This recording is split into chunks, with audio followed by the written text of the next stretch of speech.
నేను ఫస్ట్ నా రెమ్యునరేషన్ ఏం చేశాను, ఫస్ట్ ఎవరికి గూగుల్ పే ఫస్ట్ నాకు వచ్చిన వెంటనే ఎవరికి పంపాను, ఆవిడకే పంపాను. లేదండి, నేను జెన్యూన్గా ఈ మధ్య కొంచెం రెస్పాన్సిబుల్గా ఉంటున్నాను.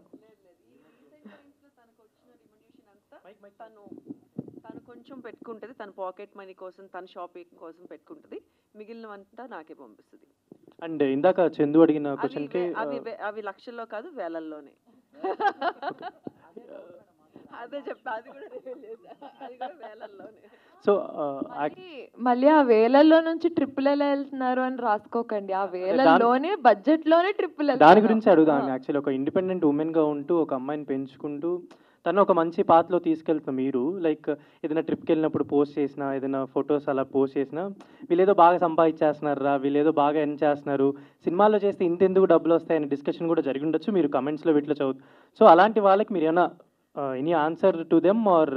ఇన్ని రోజులు ఆవిడ ఆన్సర్ చేస్తుంటారు కదా, so I will answer these. అంటే ఈ గత 1-2 monthsగా నేను ఇన్స్టాగ్రామ్లో, అంటే అందరికీ మెంటల్ హెల్త్ అనేది చాలా ఇంపార్టెంట్. సో అది కొన్నిసార్లు అది ఎందుకు ఎవరికి డౌన్ అవుతుంది, ఎక్కడ అవుతుంది, we never know. And everybody అందరికీ చిన్న ఎస్కేప్ అన్నది కావాలి, ఆ పాజ్ బటన్ మన వర్క్ స్పేస్ నుంచి. సో ఇప్పుడు ఒక మిడిల్ క్లాస్ వాళ్ళకి ఇన్కమ్ ఒక 60,000 రూపీస్ అయినా వాళ్ళు సేవ్ చేసుకొని 10,000 రూపాయలు ట్రిప్ వెళ్ళి రావచ్చు. సో మేము అంతే, వచ్చి అస్సలు రావు అని కాదు కదా. సో ఇది వరకు ఆవిడ ఒక్కటే చెయ్యి అయింది, ఇప్పుడు మా ఇద్దరిది అయింది. సో మా ఇద్దరు చేతులు కలిసి మా ఇద్దరితో మేమిద్దరమే వెళ్తున్నాము. సో ఇట్స్ ఆర్ మనీ, దాంట్లోనే సేవింగ్ చేసుకొని దాంట్లోనే కొనుక్కొని కొంచెం దాన్ని లగ్జరీ అనకూడదు, లావిష్గా ఎప్పుడు పోతామో తెలియని జీవితాన్ని ఇప్పుడు ఎంజాయ్ చేయకపోతే ఎప్పుడు ఎంజాయ్ చేస్తామన్నది నా కాన్సెప్ట్, అంతే.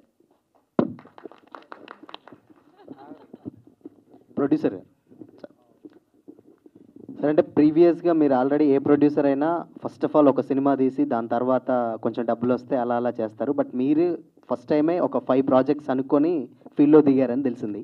బట్ ఆల్రెడీ ఒక్కొక్కటి ఎదుగుతూ వచ్చారు. ఫస్ట్ విరాజీ, దాని తర్వాత శబరి, ఇలా ఫస్ట్ శబరి తర్వాత విరాజీ ఇలా వచ్చారు. బట్ నెక్స్ట్ 2 సినిమాలు ఆల్రెడీ లాక్ అయ్యా, లేకపోతే దీంతో 5 అని ఎక్కడ చెప్పలేదండి. అది ఏదన్నా మీరు ఇప్పుడు అంటే నేను వింటున్నా, కానీ నేను ఇంత ముందులా కూడా చెప్పాను, 2వ సినిమా చేసేటప్పుడు కూడా అనుకోకుండా నా second project, third project set అయినాయే తప్ప నేనేమి జస్ట్ ఒక ప్లాన్ చేసుకొని 3 సినిమాలు చేయాలి, 5 సినిమాలు చేసుకొని అలా రాలేదు, అలా చేయట్లేదు కూడా.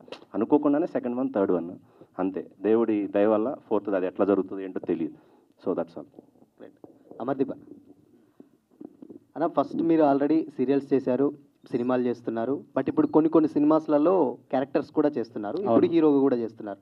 ఇది ఇలానే కంటిన్యూ అవుతుందా, లేదంటే లేదు హీరోగానే కంటిన్యూ అవుతారా క్యారెక్టర్స్? లేదు,